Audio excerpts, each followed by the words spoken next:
Antiquities of the Jews, Volume 1, by Flavius Josephus, translated by William Whiston, Book 3, Chapter 1. Book 3, containing the interval of 2 years, from the Exodus out of Egypt to the rejection of that generation.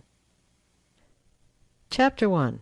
How Moses, when he had brought the people out of Egypt, led them to Mount Sinai, but not till they had suffered much in their journey.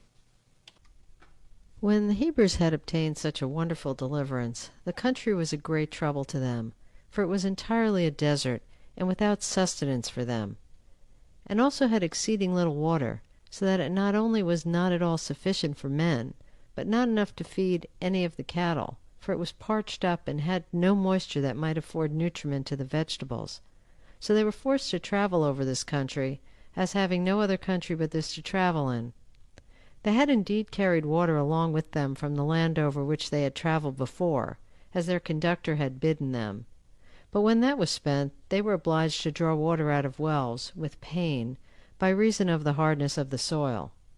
Moreover, what water they found was bitter, and not fit for drinking, and this in small quantities also. And as they thus traveled, they came late in the evening to a place called Marah, which had that name from the badness of its water, for mar denotes bitterness. Thither they came afflicted both by the tediousness of their journey and by their want of food, for it entirely failed them at that time. Now here was a well, which made them choose to stay in the place, which, although it were not sufficient to satisfy so great an army, did yet afford them some comfort, as found in such desert places. For they heard from those who had been to search that there was nothing to be found if they traveled any farther. Yet was this water bitter, and not fit for men to drink. And not only so, but it was intolerable even to the cattle themselves. When Moses saw how much the people were cast down, and that the occasion of it could not be contradicted, for the people were not in the nature of a complete army of men, who might oppose a manly fortitude to the necessity that distressed them, the multitude of the children, and of the women also, being of too weak capacities to be persuaded by reason, blunted the courage of the men themselves. He was therefore in great difficulties, and made everybody's calamity his own. For they ran all of them to him, and begged of him. The women begged for their infants, and the men for the women, that he would not overlook them, but procure some way or other for their deliverance. He therefore betook himself to prayer to God, that he would change the water from its present badness, and make it fit for drinking. And when God had granted him that favor, he took the top of a stick that lay down at his feet, and divided it in the middle, and made the section lengthways. He then let it down into the well, and persuaded the Hebrews that God had hearkened to his prayers, and had promised to render the water such as they desired it to be, in case they would be subservient to him in what he should enjoin them to do, and this not after a remiss or negligent manner. And when they asked what they were to do in order to have the water changed for the better, he bid the strongest men among them that stood there to draw up water, and told them that when the greatest part was drawn up, the remainder would be fit to drink. So they labored at it till the water was so agitated and purged as to be fit to drink. And now removing from thence, they came to a limb, which place looked well at a distance, for there was a grove of palm trees. But when they came near to it, it appeared to be a bad place, for the palm trees were no more than 70, and they were ill-grown and creeping trees by the want of water, for the country about was all parched, and no moisture sufficient to water them and make them hopeful and useful was derived to them from the fountains, which were in number 12. They were rather a few moist places than springs, which not breaking out of the ground, nor running over, could not sufficiently water the trees. And when they dug into the sand, they met with no water, and if they took a few drops of it into their hands, they found it to be useless on account of its mud. The trees were too weak to bear fruit, for want of being sufficiently cherished and enlivened by the water. So they laid the blame on their conductor, and made heavy complaints against him, and said that this their miserable state, and the experience they had of adversity, were owing to him, for that they had then journeyed an entire 30 days, and had spent all the provisions they had brought with them, and meeting with no relief, they were in a very desponding condition. And by fixing their attention upon nothing but their present misfortunes, they were hindered from remembering what deliverances they had received from God, and those by the virtue and wisdom of Moses also. So they were very angry at their conductor, and were zealous in their attempt to stone him, as the direct occasion of their present miseries. But as for Moses himself, while the multitude were irritated and bitterly set against him, he cheerfully relied upon God, and upon his consciousness of the care he had taken of these his own people, and he came into the midst of them, even while they clamored against him, and had stones in their hands in order to dispatch him. Now he was an agreeable presence, and very able to persuade the people by his speeches. Accordingly he began to mitigate their anger, and exhorted them not to be over-mindful of their present adversities, lest they should thereby suffer the benefits that had formerly been bestowed on them to slip out of their memories. And he desired them by no means, on account of their present uneasiness, to cast those great and wonderful favors and gifts, which they had obtained of God, out of their minds, but to expect deliverance out of those their present troubles, which they could not free themselves from, and this by the means of that divine providence which watched over them. Seeing it is probable that God tries their virtue and exercises their patience by these adversities, that it may appear what fortitude they have, and what memory they retain of his former wonderful works in their favor, and whether they will not think of them upon occasion of the miseries they now feel. He told them it appeared they were not really good men, either in patience or in remembering what had been successfully done for them, sometimes by contemning God and his commands, when by those commands they left the land of Egypt, and sometimes by behaving themselves ill towards him who was the servant of God, and this when he had never deceived them, either in what he said, or had ordered them to do by God's command. He also put them in mind of all that had passed, how the Egyptians were destroyed when they attempted to detain them, contrary to the command of God, and after what manner the very same river was to the others bloody, and not fit for drinking, but was to them sweet and fit for drinking, and how they went a new road through the sea, which fled a long way from them, by which very means they were themselves preserved, but saw their enemies destroyed. And that when they were in want of weapons, God gave them plenty of them. And so he recounted all the particular instances, how when they were, in appearance, just going to be destroyed, God had saved them in a surprising manner, and that he had still the same power, and that they ought not even to despair of his providence over them. And accordingly he exhorted them to continue quiet, and to consider that help would not come too late, though it come not immediately, if it be present with them before they suffer any great misfortune, that they ought to reason thus, that God delays to assist them, not because he has no regard to them, but because he will first try their fortitude and the pleasure they take in their freedom, that he may learn whether you have souls great enough to bear want of food and scarcity of water on its account, or whether you rather love to be slaves, as cattle are slaves to such as own them and feed them liberally, but only in order to make them more useful in their service. That as for himself, he shall not be so much concerned for his own preservation, for if he die unjustly, he shall not reckon it any affliction, but that he is concerned for them, lest, by casting stones at him, they should be thought to condemn God himself. By this means Moses pacified the people, and restrained them from stoning him, and brought them to repent of what they were going to do. And because he thought the necessity they were under made their passion less unjustifiable, he thought he ought to apply himself to God by prayer and supplication, and going up to an eminence, he requested of God for some succor for the people, and some way of deliverance from the want they were in, because in him, and in him alone, was their hope of salvation. And he desired that he would forgive what necessity had forced the people to do, since such was the nature of mankind, hard to please, and very complaining under adversities. Accordingly, God promised he would take care of them, and afford them the succor they were desirous of. Now when Moses had heard this from God, he came down to the multitude, but as soon as they saw him joyful at the promises he had received from God, they changed their sad countenances into gladness. So he placed himself in the midst of them, and told them he came to bring them from God a deliverance from their present distresses. Accordingly, a little after came a vast number of quails, which is a bird more plentiful in this Arabian Gulf than anywhere else, flying over the sea, and hovered over them, till wearied with their laborious flight, and indeed, as usual, flying very near to the earth, they fell down upon the Hebrews, who caught them, and satisfied their hunger with them, and supposed that this was the method whereby God meant to supply them with food. Upon which Moses returned thanks to God for affording them his assistance so suddenly, and sooner than he had promised them. But presently after this first supply of food, he sent them a second. For as Moses was lifting up his hands in prayer, a dew fell down. And Moses, when he found it stick to his hands, supposed this was also come for food from God to them.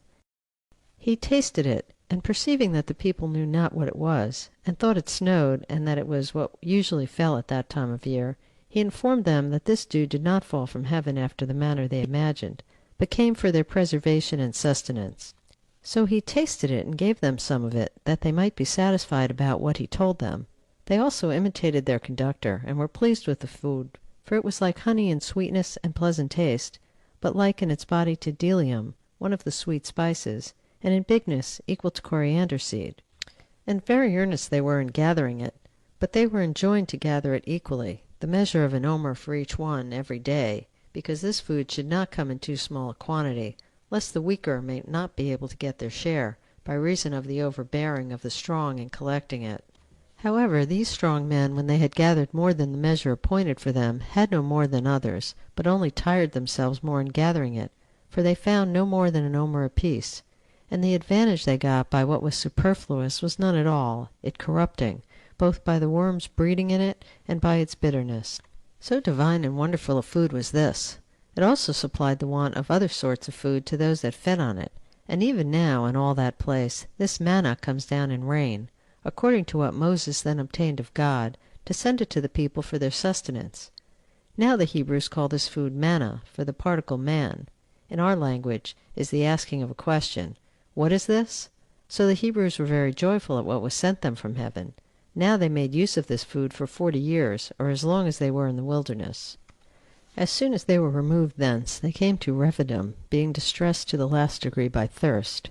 And while in the foregoing days they had lit on a few small fountains, but now found the earth entirely destitute of water, they were in an evil case. They again turned their anger against Moses, but he had first avoided the fury of the multitude, and then betook himself to prayer to God, beseeching him, that as he had given them food when they were in the greatest want of it, so he would give them drink, since the favor of giving them food was of no value to them while they had nothing to drink. And God did not long delay to give it to them, but promised Moses that he would procure them a fountain, and plenty of water, from a place they did not expect any.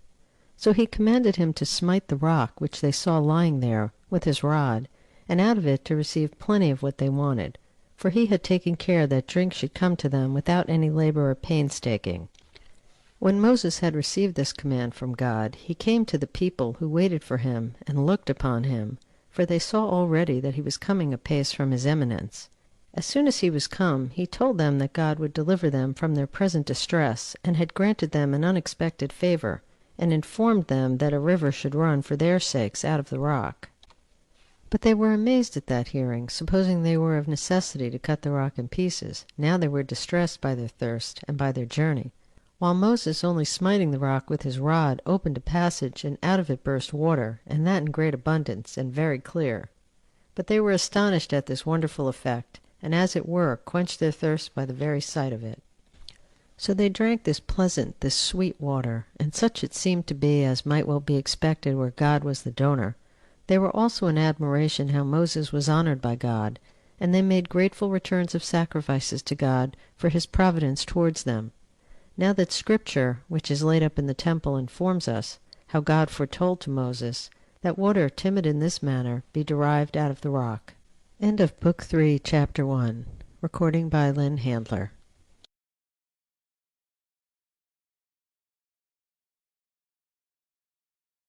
The Antiquities of the Jews, Volume 1, by Flavius Josephus. Translated by William Whiston. Book 3, Chapters 2 through 4. Chapter 2. How the Amalekites and the neighboring nations made war with the Hebrews, and were beaten, and lost a great part of their army. The name of the Hebrews began already to be everywhere renowned, and rumors about them ran abroad. This made the inhabitants of those countries to be in no small fear. Accordingly they sent ambassadors to one another, and exhorted one another to defend themselves, and to endeavor to destroy these men. Those that induced the rest to do so were such as inhabited Gobolitis and Petra.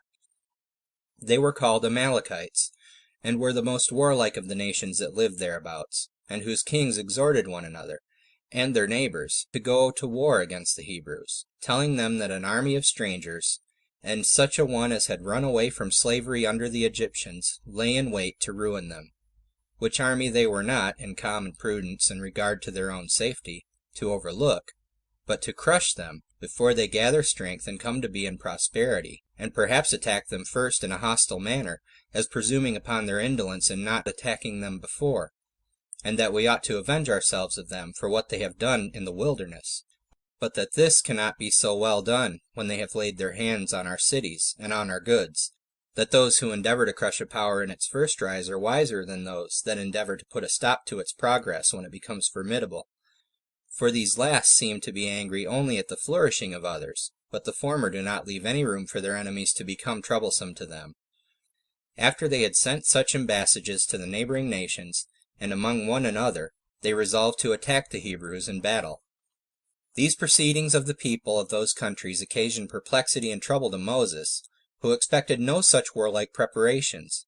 And when these nations were ready to fight, and the multitude of the Hebrews were obliged to try the fortune of war, they were in a mighty disorder, and in want of all necessaries, and yet were to make war with men who were thoroughly prepared for it. Then therefore it was that Moses began to encourage them, and to exhort them to have a good heart, and rely on God's assistance, by which they had been in a state of freedom, and to hope for victory over those who were ready to fight with them, in order to deprive them of that blessing, that they were to suppose their own army to be numerous, wanting nothing, neither weapons, nor money, nor provisions, nor such other conveniences as, when men are in possession of, they fight undauntedly, and that they are to judge themselves to have all these advantages in the divine assistance. They are also to suppose the enemy's army to be small, unarmed, weak, and such as want those conveniences which they know must be wanted, when it is God's will that they shall be beaten. And how valuable God's assistance is, they had experienced in abundance of trials, and those such as were more terrible than war, for that is only against men, but these were against famine and thirst, things indeed that are in their own nature insuperable, as also against mountains, and that sea, which afforded them no way for escaping. Yet had all these difficulties been conquered by God's gracious kindness to them. So he exhorted them to be courageous at this time, and to look upon their entire prosperity, to depend on the present conquest of their enemies. And with these words did Moses encourage the multitude, who then called together the princes of their tribes, and their chief men, both separately and conjointly. The young men he charged to obey their elders, and the elders to hearken to their leader. So the people were elevated in their minds, and ready to try their fortune in battle, and hoped to be thereby at length delivered from their miseries. Nay, they desired that Moses would immediately lead them against their enemies, without the least delay, that no backwardness might be a hindrance to their present resolution. So Moses sorted all that were fit for war into different groups, and set Joshua, the son of Nun, of the tribe of Ephraim, over them, one that was great of courage, and patient to undergo labors, of great abilities to understand and to speak what was proper, and very serious in the worship of God, and indeed made, like another Moses, a teacher of piety towards God. He also appointed a small party of the armed men to be near the water, and to take care of the children and the women, and of the entire camp, so that the whole night they prepared themselves for the battle. They took their weapons, if any of them had such as were well made, and attended to their commanders, as ready to rush forth to the battle as soon as Moses should give the word of command. Moses also kept awake, teaching Joshua after what manner he should order his camp. But when the day began, Moses called for Joshua again, and exhorted him to approve himself in deeds, such a one as his reputation made men to expect from him, and to gain glory by the present expedition, in the opinion of those under him, for his exploits in battle. He also gave a particular exhortation to the principal men of the Hebrews, and encouraged the whole army as it stood armed before him. And when he had thus animated the army, both by his words and works, and prepared everything, he retired to a mountain, and committed the army to God and to Joshua. So the armies joined the battle, and it came to a close fight, hand to hand, both sides showing great alacrity, and encouraging one another. And indeed, while Moses stretched out his hand towards heaven, the Hebrews were too hard for the Amalekites. But Moses, not being able to sustain his hands, thus stretched out, for as often as he let down his hands, so often were his people worsted. He bade his brother Aaron, and Hur, their sister Miriam's husband, to stand on each side of him, and take hold of his hands, and not permit his weariness to prevent it, but to assist him in the extension of his hands. When this was done, the Hebrews conquered the Amalekites by main force, and indeed they had all perished, unless the approach of the night had obliged the Hebrews to desist from killing any more. So our forefathers obtained a most signal and a most seasonable victory, for they not only overcame those that fought against them, but terrified also the neighboring nations, and got great and splendid advantages, which they obtained of their enemies by their hard pains in this battle. For when they had taken the enemy's camp, they got ready booty for the public, and for their own private families, whereas till then they had not any sort of plenty, of even necessary food. The forementioned battle, when they had once got it, was also the occasion of their prosperity, not only for the present, but for the future ages also. For they not only made slaves of the bodies of their enemies, but subdued their minds also, and after this battle became terrible to all that dwelt around them. Moreover, they acquired a vast quantity of riches, for a great deal of silver and gold was left in the enemy's camp, as also brazen vessels, which they made common use of in their families. Many utensils also that were embroidered there were, of both sorts, that is, of what were weaved, and what were the ornaments of their armor, and other things that served for use in the family, and for the furniture of their rooms. They got also the prey of their cattle, and of whatsoever uses to follow camps, when they removed from one place to another. So the Hebrews now valued themselves upon their courage, and claimed great merit for their valor, and they perpetually injured themselves to take pains, by which they deemed every difficulty might be surmounted. Such were the consequences of this battle. On the next day Moses stripped the dead bodies of their enemies, and gathered together the armor of those that were fled, and gave rewards to such as had signalized themselves in the action, and highly commended Joshua, their general, who was attested to by all the army, on account of the great actions he had done. Nor was any one of the Hebrews slain, but the slain of the enemy's army were too many to be enumerated. So Moses offered sacrifices of thanksgiving to God, and built an altar, which he named the Lord the Conqueror. He also foretold that the Amalekites should utterly be destroyed, and that hereafter none of them should remain, because they fought against the Hebrews, and this when they were in the wilderness, and in their distress also. Moreover, he refreshed the army with feasting, and thus did they fight this first battle with those that ventured to oppose them, after they were gone out of Egypt. But when Moses had celebrated this festival for the victory, he permitted the Hebrews to rest for a few days, and then he brought them out after the fight, in order of battle, for they now had many soldiers in light armor. And going gradually on, he came to Mount Sinai, in 3 months' time after they were removed out of Egypt, at which mountain, as we have before related, the vision of the bush and the other wonderful appearances had happened. Chapter 3. That Moses kindly received his father-in-law Jethro when he came to him to Mount Sinai. Now when Raguel, Moses' father-in-law, understood in what a prosperous condition his affairs were, he willingly came to meet him, and Moses and his children, and pleased himself with his coming. And when he had offered sacrifice, he made a feast for the multitude, near the bush he had formerly seen, which multitude, every one according to their families, partook of the feast.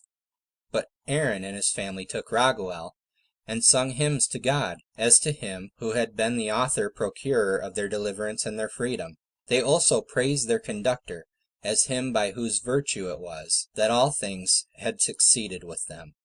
Raguel also, in his Eucharistical oration to Moses, made great encomiums upon the whole multitude, and he could not but admire Moses for his fortitude, and that humanity he had shown in the delivery of his friends. Chapter 4. How Raguel suggested to Moses to set his people in order, under their rulers of thousands, and rulers of hundreds, who lived without order before, and how Moses complied in all things with his father-in-law's admonition.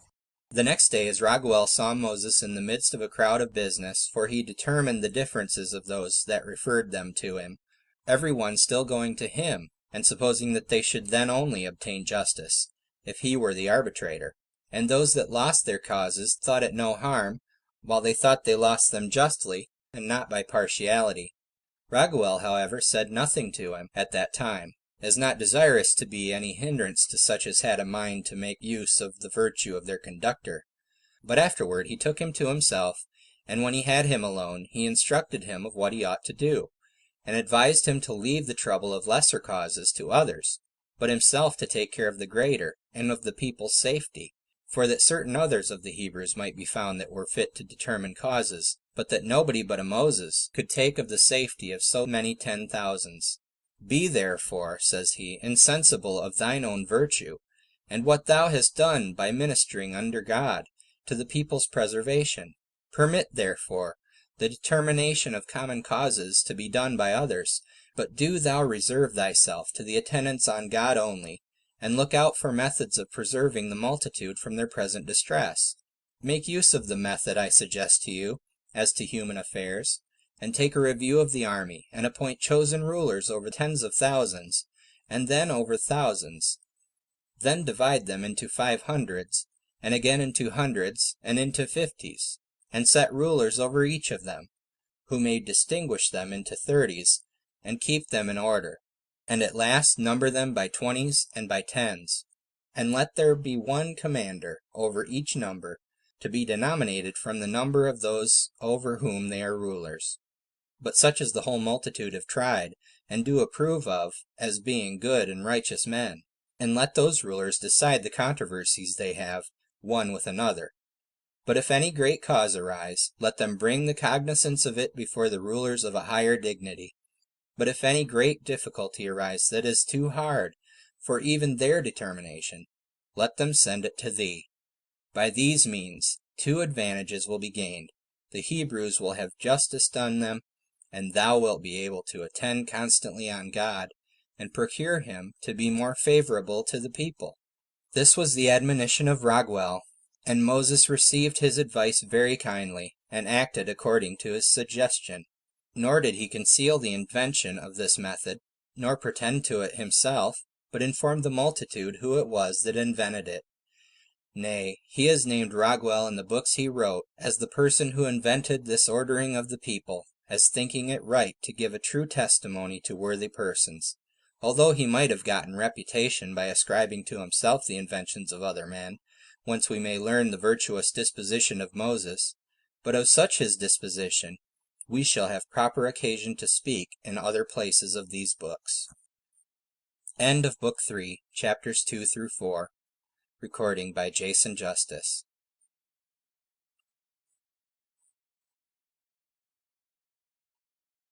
The Antiquities of the Jews, Volume 1, by Flavius Josephus, translated by William Whiston, Book 3, Chapters 5 and 6. Chapter 5. How Moses ascended up to Mount Sinai, and received laws from God, and delivered them to the Hebrews. Now Moses called the multitude together, and told them that he was going from them unto Mount Sinai to converse with God, to receive from him, and to bring back with him a certain oracle. But he enjoined them to pitch their tents near the mountain, and prefer the habitation that was nearest to God, before one more remote. When he had said this, he ascended up to Mount Sinai, which is the highest of all the mountains that are in that country, and is not only very difficult to be ascended by men, on account of its vast altitude, but because of the sharpness of its precipices also. Nay, indeed, it cannot be looked at without pain of the eyes, and besides this, it was terrible and inaccessible, on account of the rumor that passed about, that God dwelt there. But the Hebrews removed their tents, as Moses had bidden them, and took possession of the lowest parts of the mountain, and were elevated in their minds, in expectation that Moses would return from God with promises of the good things he had proposed to them. So they feasted and waited for their conductor, and kept themselves pure as in other respects, and not accompanying with their wives for 3 days, as he had before ordered them to do. And they prayed to God that he would favorably receive Moses in his conversing with him, and bestow some such gift upon them by which they might live well.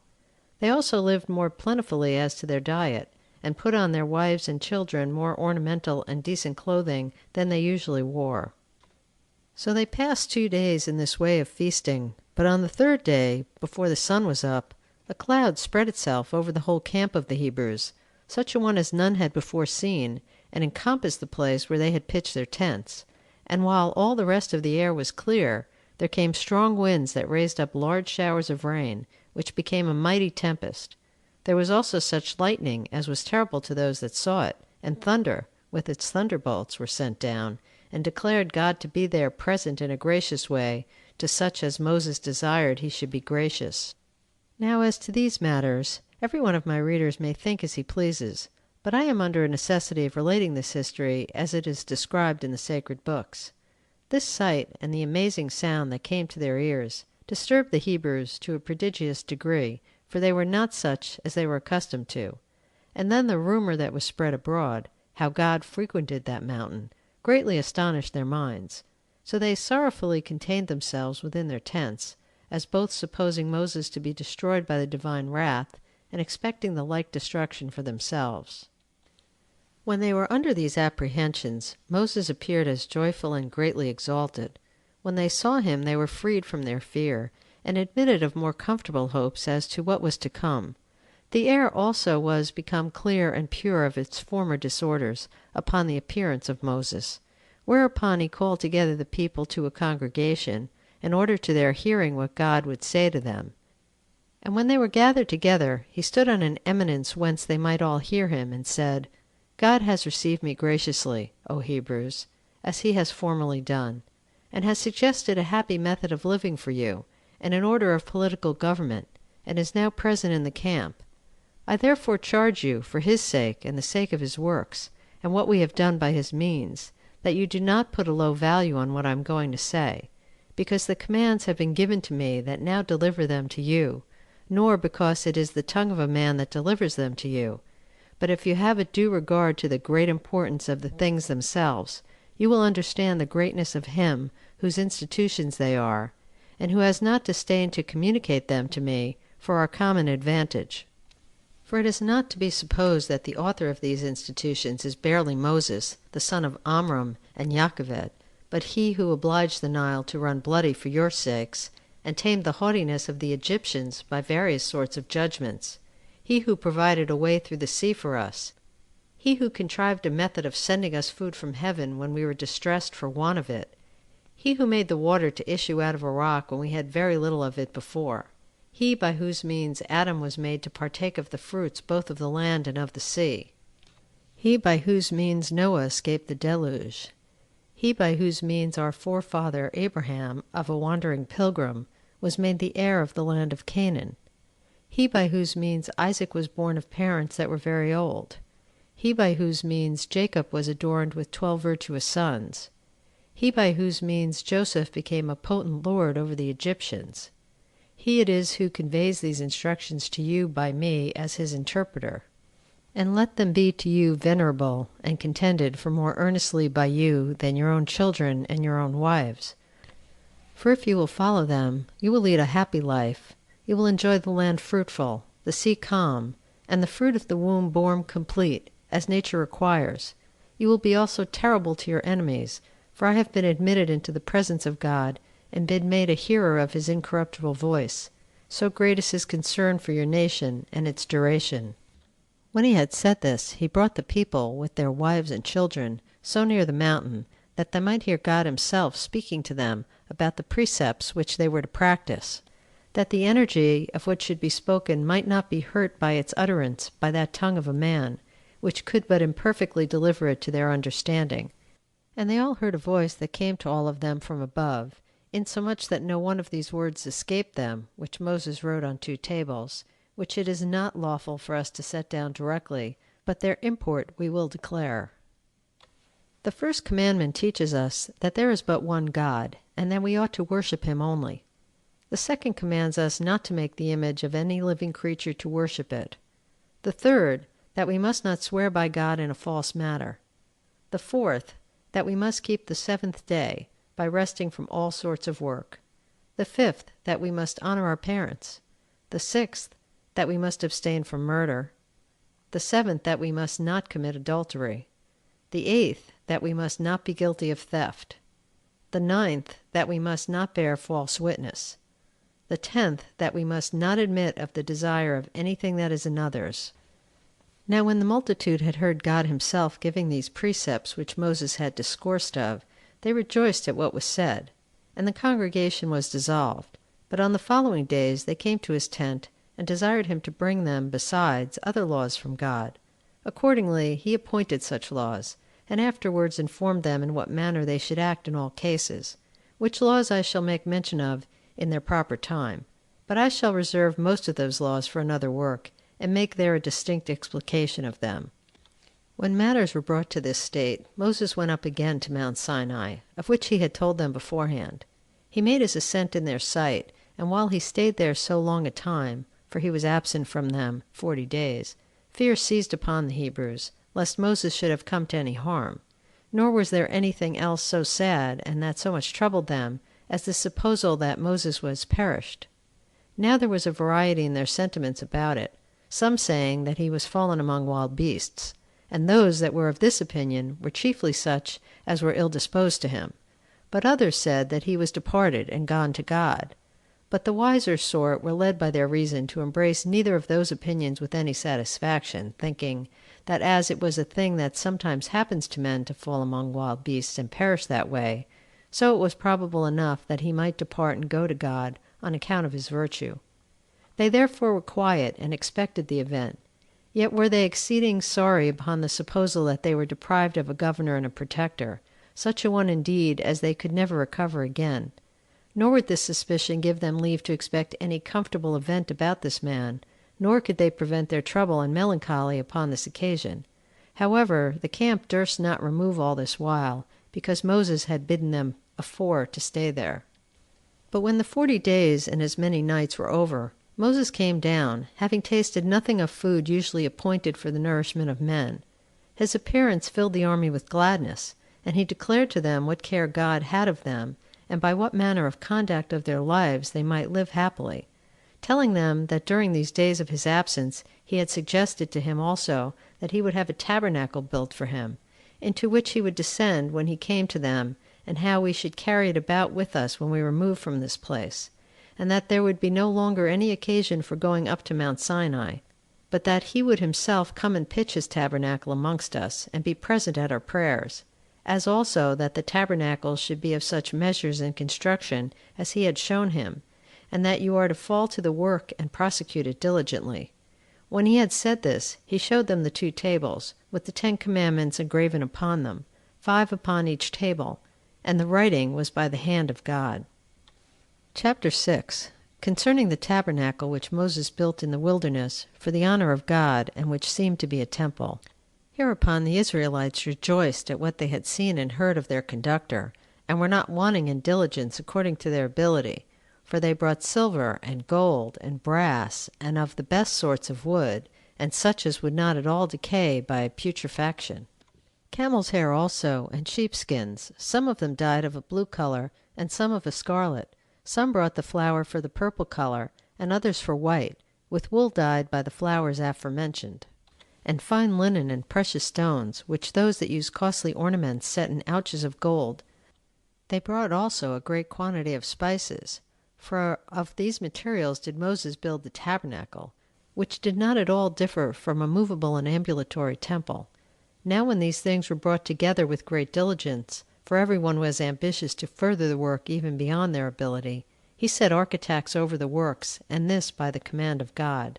And indeed the very same which the people themselves would have chosen, had the election been allowed to them. Now their names are set down in writing in the sacred books, and they were these: Bezaleel, the son of Uri, of the tribe of Judah, the grandson of Miriam, the sister of their conductor, and Oholiab, file son of Ahisamach, of the tribe of Dan.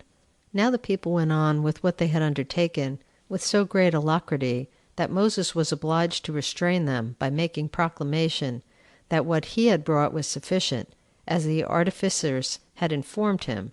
So they fell to work upon the building of the tabernacle.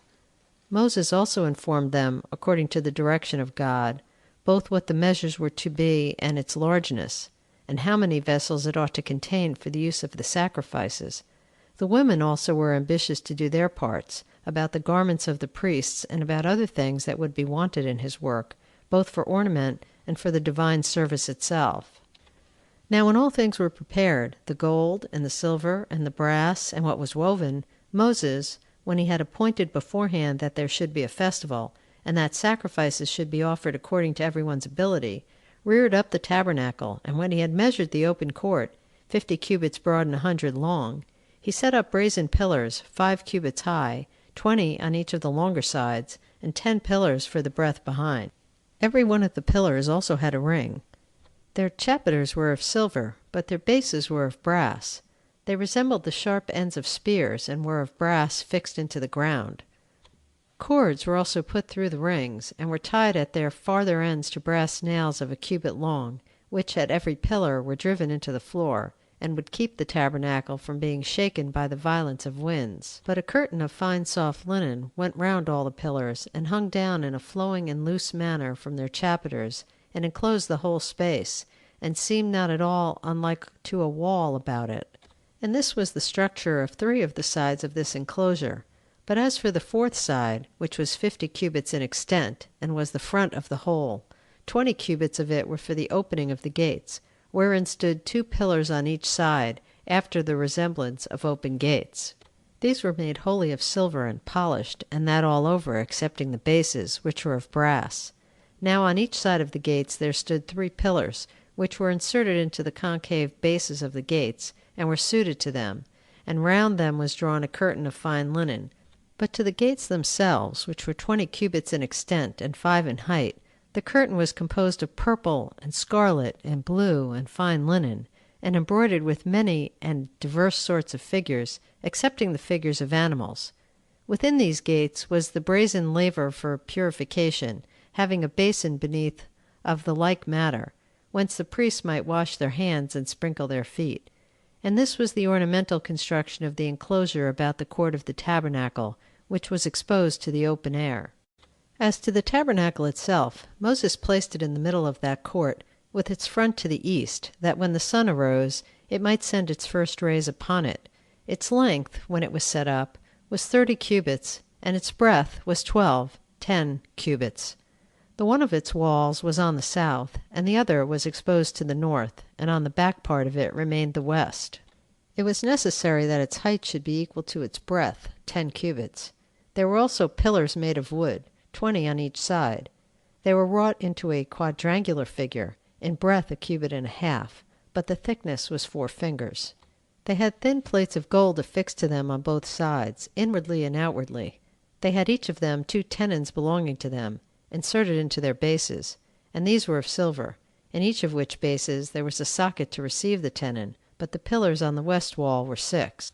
Now all these tenons and sockets accurately fitted one another, insomuch that the joints were invisible, and both seemed to be one entire and united wall.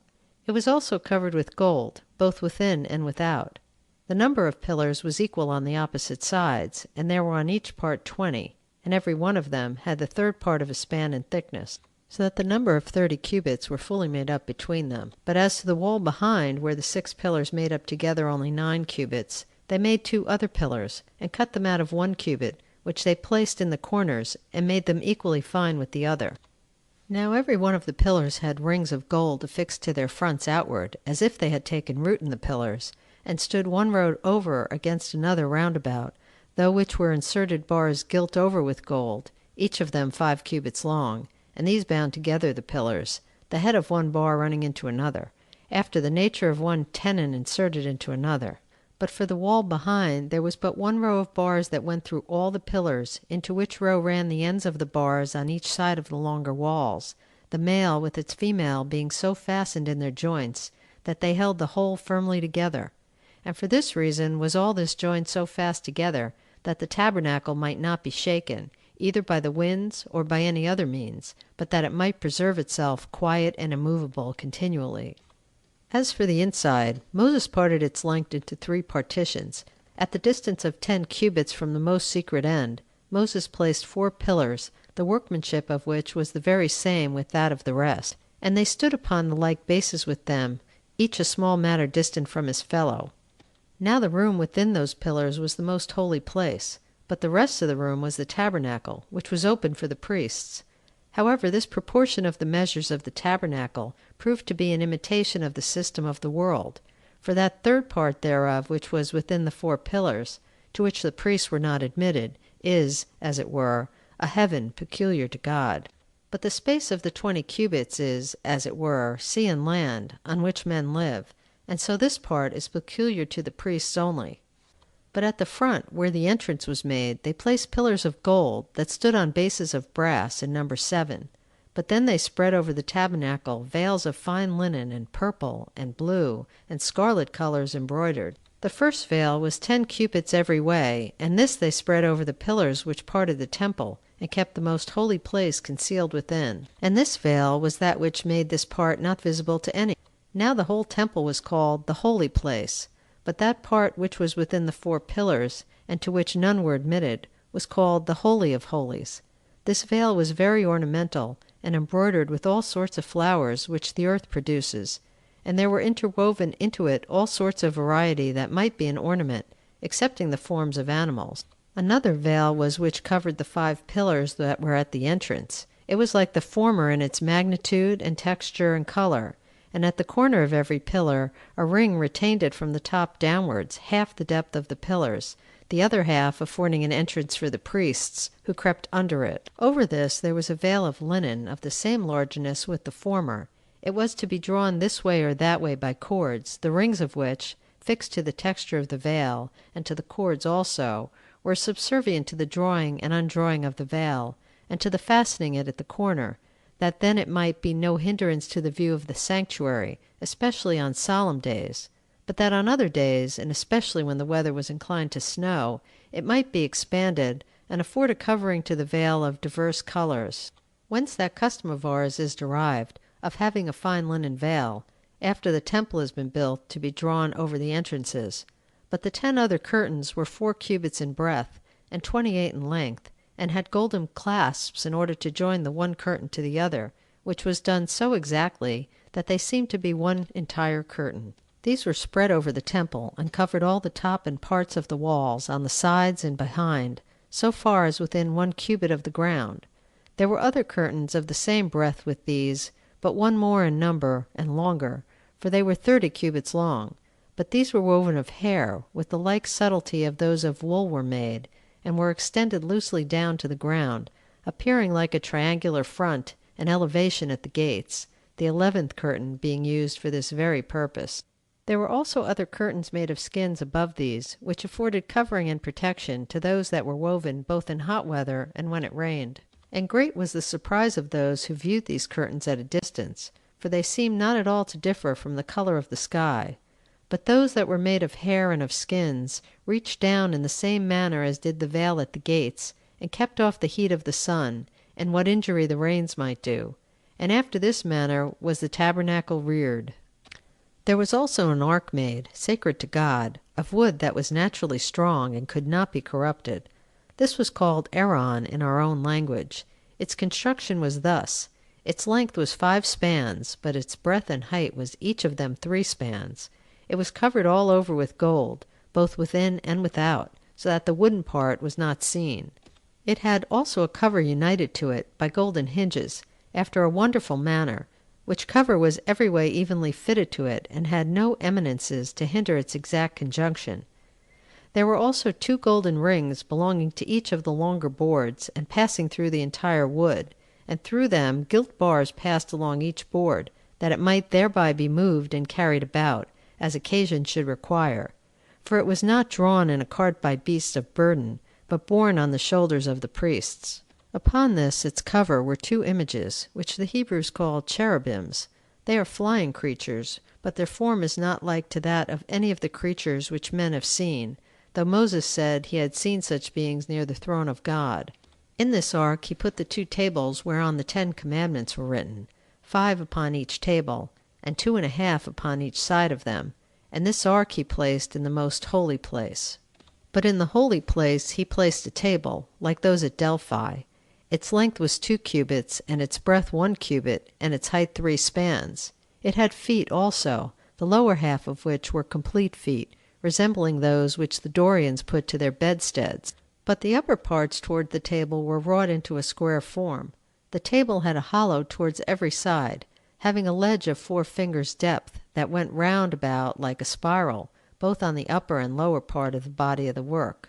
Upon every one of the feet was there also inserted a ring, not far from the cover, through which went bars of wood beneath, but gilded, to be taken out upon occasion, there being a cavity where it was joined to the rings, for they were not entire rings, but before they came quite round they ended in acute points, the one of which was inserted into the prominent part of the table, and the other into the foot, and by these it was carried when they journeyed. Upon this table, which was placed on the north side of the temple, not far from the most holy place, were laid 12 unleavened loaves of bread, 6 upon each heap, one above another.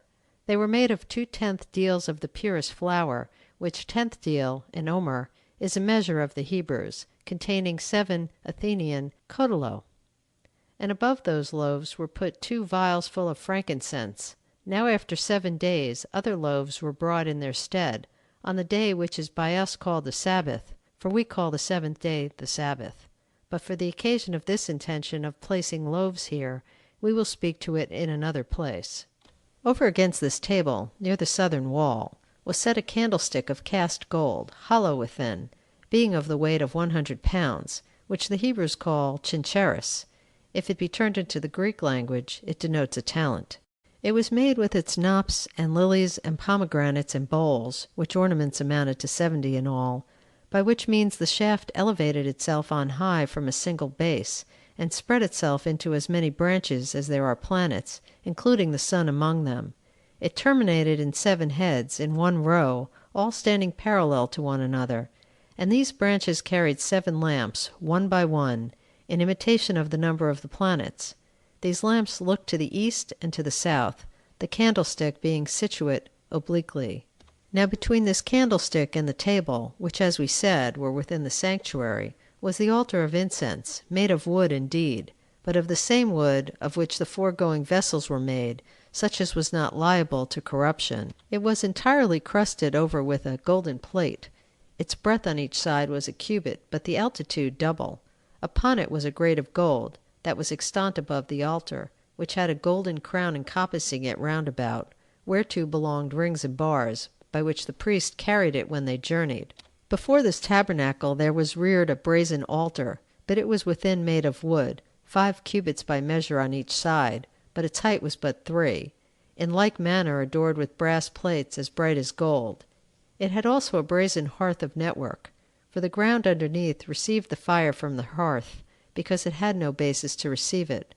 Hard by this altar lay the basins and the vials and the censers, and the cauldrons made of gold, but the other vessels made for the use of the sacrifices were all of brass, and such was the construction of the tabernacle, and these were the vessels thereto belonging. End of Book 3, Chapters 5 and 6. The Antiquities of the Jews, Volume 1, by Flavius Josephus, translated by William Whiston, Book 3, Chapters 7 and 8. Chapter 7. Concerning the garments of the priests and of the high priest. There were peculiar garments appointed for the priests, and for all the rest, which they call kohenoeoe, priestly garments, as also for the high priests, which they call kohenoeoe rabbe, and denote the high priest's garments. Such was therefore the habit of the rest. But when the priest approaches the sacrifices, he purifies himself with the purification which the law prescribes, and, in the first place, he puts on that which is called machines, which means somewhat that it is fast tied.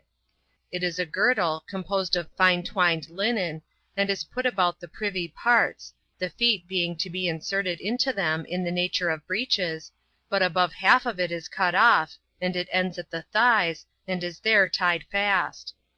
Over this he wore a linen vestment, made of fine flax doubled. It is called chethon, and denotes linen, for we call linen by the name of chethon.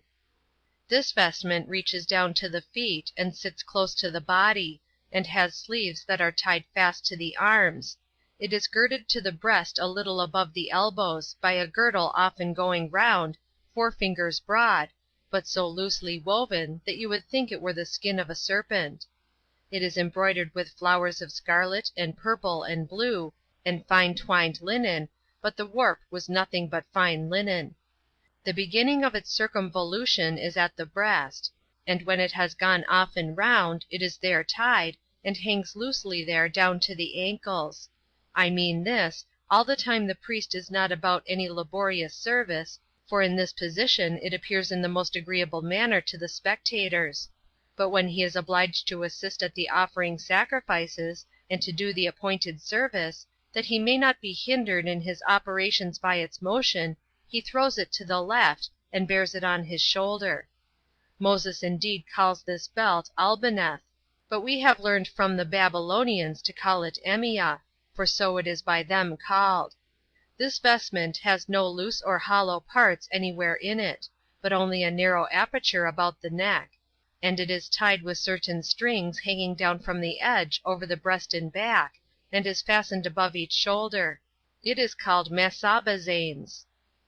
Upon his head he wears a cap, not brought to a conic form, nor encircling the whole head, but still covering more than the half of it, which is called Masnaemphthes; and its make is such that it seems to be a crown, being made of thick swathes, but the contexture is of linen, and it is doubled round many times and sewed together; besides which, a piece of fine linen covers the whole cap from the upper part, and reaches down to the forehead, and hides the seams of the swathes, which would otherwise appear indecently. This adheres closely upon the solid part of the head, and is hitherto so firmly fixed that it may not fall off during the sacred service about the sacrifices. So we have now shown you what is the habit of the generality of the priests. The high priest is indeed adorned with the same garments that we have described, without abating one; only over these he puts on a vestment of a blue color. This also is a long robe, reaching to his feet, in our language it is called meir, and is tied round with a girdle, embroidered with the same colors and flowers as the former, with a mixture of gold interwoven; to the bottom of which garment are hung fringes, in color like pomegranates, with golden bells by a curious and wonderful contrivance, so that between 2 bells hangs a pomegranate, and between 2 pomegranates a bell. Now this vesture was not composed of 2 pieces, nor was it sewed together upon the shoulders and the sides, but it was one long vestment so woven as to have an aperture for the neck, not an oblique one, but parted all along the breast and the back. A border also was sewed to it, lest the aperture should look too indecently. It was also parted where the hands were to come out. Besides these, the high priest put on a third garment, which was called the ephod, which resembles the epomis of the Greeks. Its make was after this manner: it was woven to the depth of a cubit, of several colors, with gold intermixed and embroidered, but it left the middle of the breast uncovered. It was made with sleeves also, nor did it appear to be at all differently made from a short coat; but in the void place of this garment there was inserted a piece of the bigness of a span, embroidered with gold, and the other colors of the ephod, and was called Essen, the breastplate, which in the Greek language signifies the oracle. This piece exactly filled up the void space in the ephod. It was united to it by golden rings at every corner, the like rings being annexed to the ephod, and a blue riband was made use of to tie them together by those rings; so that the space between the rings might not appear empty, they contrived to fill it up with stitches of blue ribands. There were also 2 sardonyxes upon the ephod, at the shoulders, to fix it in the nature of buttons, having each end running to the sardonyxes of gold, that they might be buttoned by them. On these were engraven the names of the sons of Jacob, in our own country letters, and in our own tongue, 6 on each of the stones, on either side; and the elder sons' names were on the right shoulder. 12 stones also were there upon the breastplate, extraordinary in largeness and beauty; and they were an ornament not to be purchased by men, because of their immense value. These stones, however, stood in 3 rows, by 4 in a row, and were inserted into the breastplate itself, and they were set in ouches of gold, that were themselves inserted in the breastplate, and they were made so that they would not fall out.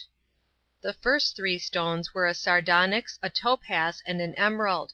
The second row contained a carbuncle, a jasper, and a sapphire.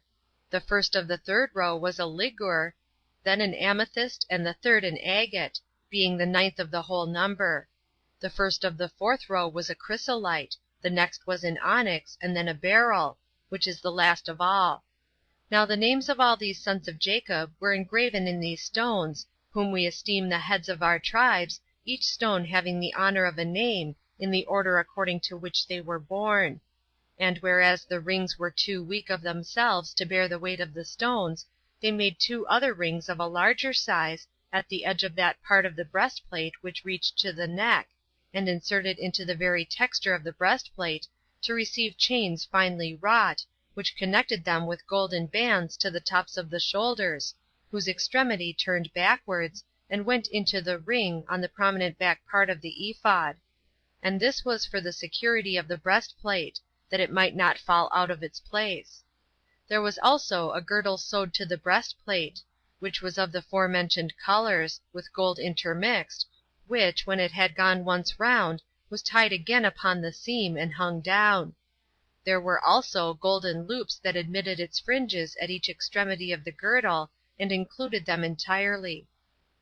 The high priest's mitre was the same that we described before, and was wrought like that of all the other priests; above which there was another, with swaths of blue embroidered, and round it was a golden crown polished, of 3 rows, one above another, out of which arose a cup of gold, which resembled the herb which we call saccharus; but those Greeks that are skillful in botany call it hyoscyamus. Now, lest any one that has seen this herb, but has not been taught its name, and is unacquainted with its nature, or, having known its name, knows not the herb when he sees it, I shall give such as these are a description of it. This herb is oftentimes in tallness above 3 spans, but its root is like that of a turnip, for he that should compare it thereto would not be mistaken; but its leaves are like the leaves of mint. Out of its branches it sends out a calyx, cleaving to the branch, and a coat encompasses it, which it naturally puts off when it is changing, in order to produce its fruit. This calyx is of the bigness of the bone of the little finger, but in the compass of its aperture is like a cup. This I will further describe, for the use of those that are unacquainted with it. Suppose a sphere is divided into 2 parts, round at the bottom, but having another segment that grows up to a circumference from that bottom. Suppose it become narrower by degrees, and that the cavity of that part grow decently smaller, and then gradually grow wider again at the brim, such as we see in the navel of a pomegranate, with its notches. And indeed such a coat grows over this plant as renders it a hemisphere, and that, as one may say, turned accurately in a lathe, and having its notches extant above it, which, as I said, grow like a pomegranate, only that they are sharp, and end in nothing but prickles. Now the fruit is preserved by this coat of the calyx, which fruit is like the seed of the herb sideratus. It sends out a flower that may seem to resemble that of a poppy. Of this was a crown made, as far from the hinder part of the head to each of the temples. But this ephialus, for so this calyx may be called, did not cover the forehead, but was covered with a golden plate, which had inscribed upon it the name of God in sacred characters. And such were the ornaments of the high priest. Now here one may wonder at the ill will which men bear to us, and which they profess to bear on account of our despising that deity which they pretend to honor. For if any one do not consider the fabric of the tabernacle, and take a view of the garments of the high priest, and of those vessels which we make use of in our sacred ministration, he will find that our legislator was a divine man, and that we are unjustly reproached by others. For if any one do without prejudice, and with judgment look upon these things, he will find they are every one made in way of imitation and representation of the universe. When Moses distinguished the tabernacle into 3 parts, and allowed 2 of them to the priests, as a place accessible and common, he denoted the land and the sea, these being of general access to all; but he set apart the third division for God, because heaven is inaccessible to men. And when he ordered 12 loaves to be set on the table, he denoted the year, as distinguished into so many months. By branching out the candlestick into 70 parts, he secretly imitated the decani, or 70 divisions of the planets. And as to the 7 lamps upon the candlesticks, they referred to the course of the planets, of which that is the number. The veils, too, which were composed of 4 things, they declared the 4 elements. For the fine linen was proper to signify the earth, because the flax grows out of the earth; the purple signified the sea, because that color is dyed by the blood of a sea shellfish; the blue is fit to signify the air, and the scarlet will naturally be an indication of fire. Now the vestment of the high priest being made of linen signified the earth; the blue denoted the sky, being like lightning in its pomegranates, and in the noise of the bells resembling thunder. And for the ephod, it showed that God had made the universe of 4 elements; and as for the gold interwoven, I suppose it related to the splendor by which all things are enlightened. He also appointed the breastplate to be placed in the middle of the ephod, to resemble the earth, for that has the very middle place of the world; and the girdle which encompassed the high priest round signified the ocean, for that goes round and includes the universe. Each of the sardonyxes declares to us the sun and the moon; those, I mean, that were in the nature of buttons on the high priest's shoulders. And for the 12 stones, whether we understand by them the months, or whether we understand the like number of the signs of that circle which the Greeks call the zodiac, we shall not be mistaken in their meaning. And for the mitre, which was of a blue color, it seems to me to mean heaven; for how otherwise could the name of God be inscribed upon it? That it was also illustrated with a crown, and that of gold also, is because of that splendor with which God is pleased. Let this explication suffice at present, since the course of my narration will often, and on many occasions, afford me the opportunity of enlarging upon the virtue of our legislator. CHAPTER 8. Of the Priesthood of Aaron. When what has been described was brought to a conclusion, gifts not being yet presented, God appeared to Moses, and enjoined him to bestow the high priesthood upon Aaron his brother, as upon him that best of them all deserved to obtain that honor, on account of his virtue. And when he had gathered the multitude together, he gave them an account of Aaron's virtue, and of his good will to them, and of the dangers he had undergone for their sakes. Upon which, when they had given testimony to him on all respects, and showed their readiness to receive him, Moses said to them, O you Israelites, this work is already brought to a conclusion in a manner most acceptable to God, and according to our abilities. And now since you see that he is received into this tabernacle, we shall first of all stand in need of one that may officiate for us, and may minister to the sacrifices, and to the prayers that are to be put up for us. And indeed, had the inquiry after such a person been left to me, I should have thought myself worthy of this honor, both because all men are naturally fond of themselves, and because I am conscious to myself that I have taken a great deal of pains for your deliverance.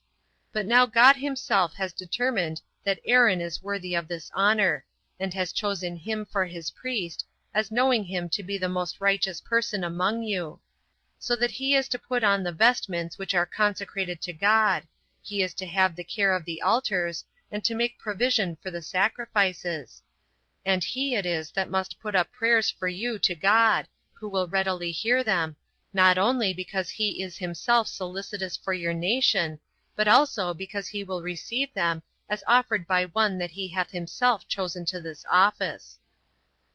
The Hebrews were pleased with what was said, and they gave their approbation to him whom God had ordained; for Aaron was of them all the most deserving of this honor, on account of his own stock and gift of prophecy, and his brother's virtue.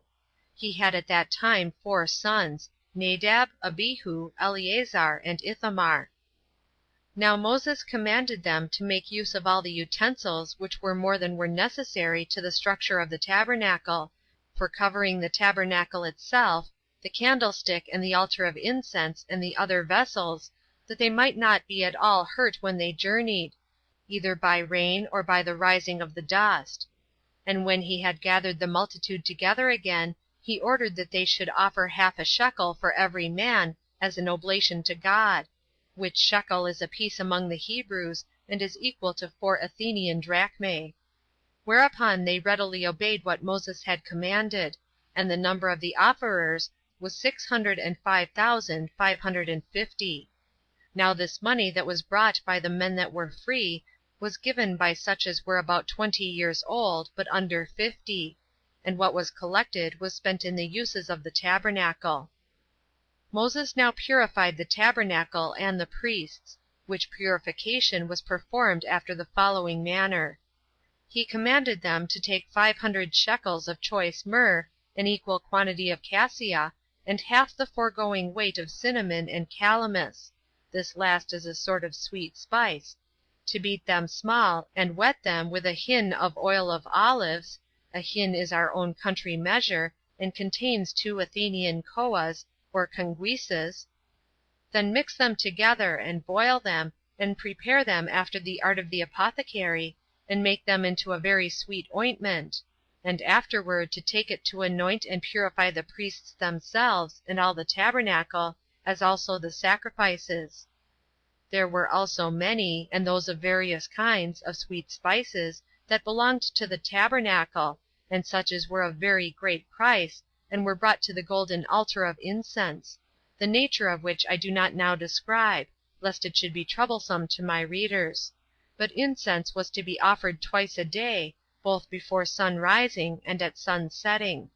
They were also to keep oil ready purified for the lamps, 3 of which were to give light all day long upon the sacred candlestick before God, and the rest were to be lighted at the evening. Now all was finished. Bezaleel and Aholiab appeared to be the most skillful of the workmen, for they invented finer works than what others had done before them, and were of great abilities to join notions of what they were formerly ignorant of; and of these Bezaleel was judged to be the best. Now the whole time they were about this work was the interval of 7 months, and after this it was that was ended the first year since their departure out of Egypt. But at the beginning of the 2nd year, on the month Xanthicus, as the Macedonians call it, but on the month Nisan, as the Hebrews call it, on the new moon, they consecrated the tabernacle, and all its vessels, which I have already described. Now God showed himself pleased with the work of the Hebrews, and did not permit their labors to be in vain, nor did he disdain to make use of what they had made, but he came and sojourned with them, and pitched his tabernacle in the holy house; and in the following manner did he come to it. The sky was clear, but there was a mist over the tabernacle only, encompassing it, but not with such a very deep and thick cloud as is seen in the winter season, nor yet in so thin a one as men might be able to discern any thing through it, but from it there dropped a sweet dew, and such a one as showed the presence of God to those that desired and believed it.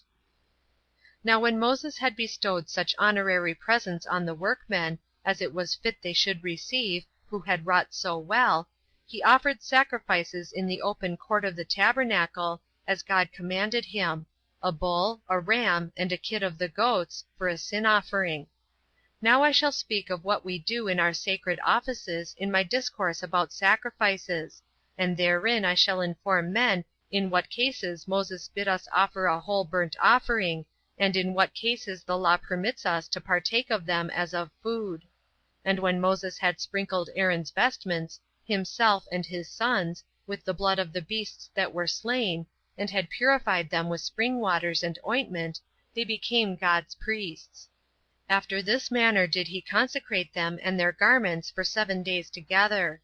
The same he did to the tabernacle and the vessels thereto belonging, both with oil first incensed, as I said, and with the blood of bulls and of rams, slain day by day one, according to its kind.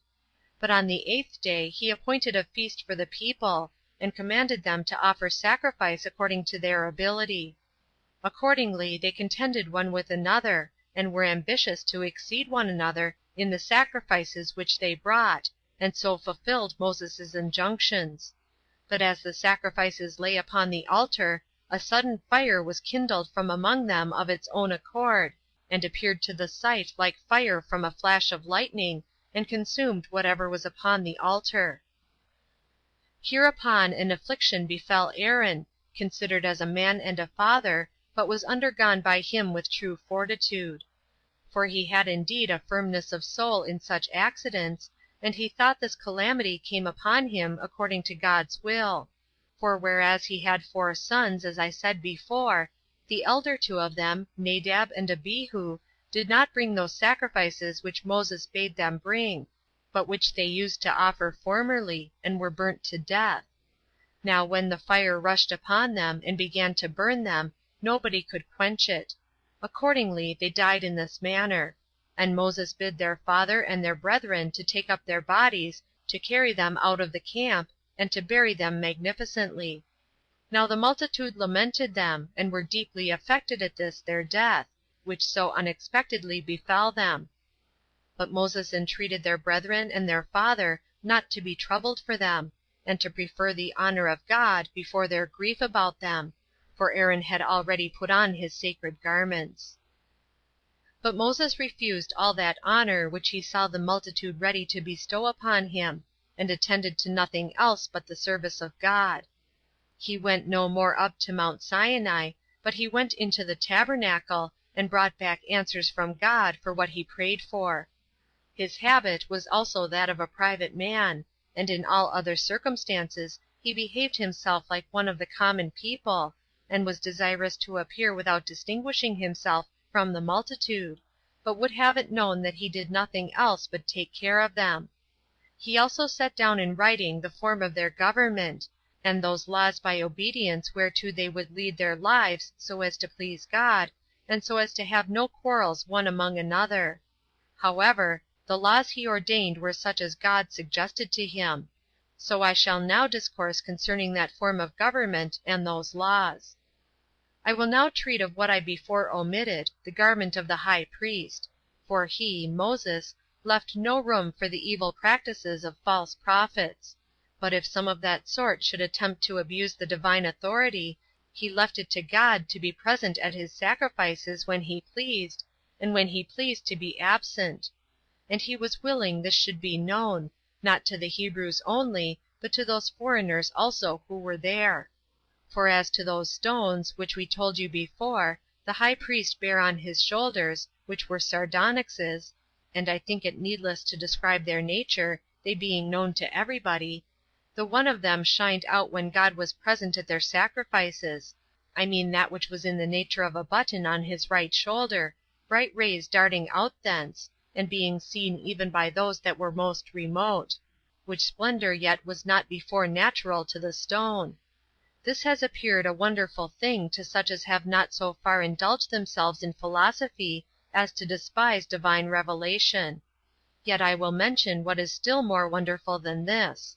For God declared beforehand, by those 12 stones which the high priest bare on his breast, and which were inserted into his breastplate, when they should be victorious in battle; for so great a splendor shone forth from them before the army began to march, that all the people were sensible of God's being present for their assistance; whence it came to pass that those Greeks, who had a veneration for our laws, because they could not possibly contradict this, called that breastplate the Oracle. Now this breastplate and this sardonyx left off shining 200 years before I composed this book, God having been displeased at the transgressions of his laws. Of which things we shall further discourse on a fitter opportunity. But I will now go on with my proposed narration. The tabernacle being now consecrated, and a regular order being settled for the priests, the multitude judged that God now dwelt among them, and betook themselves to sacrifices and praises to God, as being now delivered from all expectation of evils, and as entertaining a hopeful prospect of better times hereafter. They offered also gifts to God, some as common to the whole nation, and others as peculiar to themselves, and these tribe by tribe; for the heads of the tribes combined together, 2 by 2, and brought a wagon and a yoke of oxen. These amounted to 6, and they carried the tabernacle when they journeyed. Besides which, each head of a tribe brought a bowl, and a charger, and a spoon, of 10 darics, full of incense. Now the charger and the bowl were of silver, and together they weighed 200 shekels, but the bowl cost no more than 70 shekels. And these were full of fine flour mixed with oil, such as they used on the altar about the sacrifices. They brought also a young bullock, and a ram, with a lamb of a year old, for a whole burnt offering, as also a goat for the forgiveness of sins. Every one of the heads of the tribes brought also other sacrifices, called peace offerings, for every day 2 bulls, and 5 rams, with lambs of a year old, and kids of the goats. These heads of tribes were 12 days in sacrificing, one sacrificing every day. Now Moses went no longer up to Mount Sinai, but went into the tabernacle, and learned of God what we were to do, and what laws should be made; which laws were preferable to what have been devised by human understanding, and proved to be firmly observed for all time to come, as being believed to be the gift of God, insomuch that the Hebrews did not transgress any of those laws, either as tempted in times of peace by luxury, or in times of war by distress of affairs. But I say no more here concerning them, because I have resolved to compose another work concerning our laws. End of Book 3, chapters 7 and 8.